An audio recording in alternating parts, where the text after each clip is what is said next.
YouTube ಚಾನಲ್ಗೆ ಸ್ವಾಗತ. ಇವತ್ತಿನ ಸಂಚಿಕೆ ಆಸೆ ತುಂಬ ಅದ್ಭುತವಾಗಿ ಮೂಡಿ ಬಂದಿದೆ. ಇಲ್ಲಿ ಗಣೇಶನ ಕೂರಿಸಿದ್ದಾಳೆ ಮೀನಾ. ತುಂಬ ಅದ್ಭುತವಾಗಿ ತಾನೇ ತನ್ನ ಕೈಯಾರ ಗಣೇಶನ ಮಾಡಿ ಕೂರಿಸಿದಾಗ ಇಲ್ಲಿ ಶಾಂತಿ ಬರ್ತಾಳೆ. ಕೂರಿಸ್ಬಿಟ್ಯಾ ಗಣೇಶನ?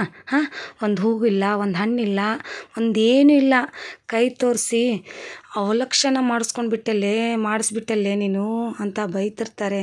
ಅಂದರೆ ದುಡ್ಡು ಇಲ್ಲ ಹೂವಿಗೆ ಹಣ್ಣಿಗೆ ತರೋಕ್ಕೆ ಅಂತ ಇಲ್ಲಿ ಶಾಂತಿದು ಅಷ್ಟೊಂದು ಕೋಪ. ಹಾಗಾಗಿ ಮೀನನ ಮೇಲೆ ಆ ಕೋಪ ತೋರಿಸ್ತಿರ್ತಾರೆ. ಈ ಕಡೆ ರೋಹಿಣಿ ಕೂಡ ತಾನು ಒಂದು ಕೆಲಸಗಾರ್ತಿ, ಅವಳೇ ಓನರ್ ಅಲ್ಲ ಅದಕ್ಕೆ.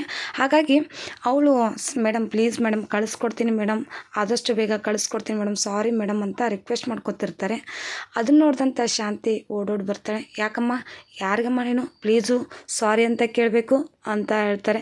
ಏನಿಲ್ಲ ಅತ್ತೆ, ಅಕೌಂಟ್ ಡೀಟೇಲ್ಸ್ ಎಲ್ಲ ಕಳಿಸ್ಬೇಕಿತ್ತು, ಮೇಲ್ ಮಾಡಬೇಕಿತ್ತು, ಅದಕ್ಕೆ ಕೇಳ್ತಾಯಿದ್ರು ಅಂತ ಹೇಳ್ತಾರೆ. ಆಗ ಶಾಂತಿಗೆ, ಯಾಕಮ್ಮ ನೀನು ಯಾಕೆ ಬೇರೆದವ್ರಿಗೆ ಕಳಿಸ್ಬೇಕು, ನೀನೇ ತಾನೇ ಓನರು, ನೀನು ಯಾಕೆ ಕಳಿಸ್ಬೇಕು ಅಂತ ಹೇಳ್ತಾರೆ. ಇಲ್ಲಿ ಇವಾಗ ರೋಹಿಣಿ ಬಣ್ಣನೂ ಕೂಡ ಗಣೇಶನ ಹಬ್ಬದ ದಿನ ಬಯಲಾಗುವಂಥ ಸನ್ನಿವೇಶ ಇಲ್ಲಿ ನಡೆದೇ ಹೋಗಿದೆ.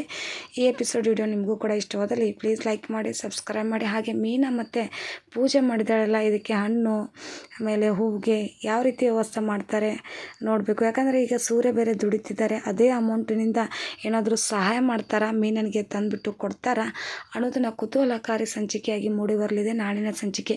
ಈ ವಿಡಿಯೋ ಇಷ್ಟವಾದಲ್ಲಿ ಪ್ಲೀಸ್ ಲೈಕ್ ಮಾಡಿ, ಸಬ್ಸ್ಕ್ರೈಬ್ ಮಾಡಿ, ಶೇರ್ ಮಾಡಿ. Thank you.